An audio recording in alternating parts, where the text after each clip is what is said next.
नमस्कार दोस्तों, हाल चाल भोजपुरी में आप सभी का स्वागत है। दोस्तों, होली का तीसरा गाना आने वाला है खेसारी लाल यादव जी की आवाज़ में। और इस गाने को एक ऐसा राइटर लिखे हैं जिसका हर साल जलवा रहता है होली में। जी हाँ, हम आपको बता दें, होली के कबूतर गाना का बोल है होली के कबूतर। और इस गाने को अखिलेश कश्यप जी लिखे हैं, जो कि 2 रुपैया और भतीजवा के मौसी जैसे गाने लिख चुके हैं होली का, जो कि हर साल अपना ही जलवा रखते हैं अखिलेश कश्यप जी। और उन्हीं का लिखा हुआ होली के कबूतर एक और गाना आ रहा है, और इस गाने को अन्नपूर्णा फिल्म से रिलीज किया जाएगा। जी हाँ, अन्नपूर्णा फिल्म से। और इस गाने का म्यूजिक डायरेक्टर है छोटू रावत जी। और कल 24 तारीख को सुबह 6:30 बजे अन्नपूर्णा फिल्म से रिलीज किया जाएगा।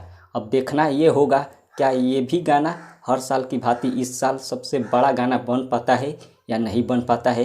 अब कल ही पता चल जाएगा।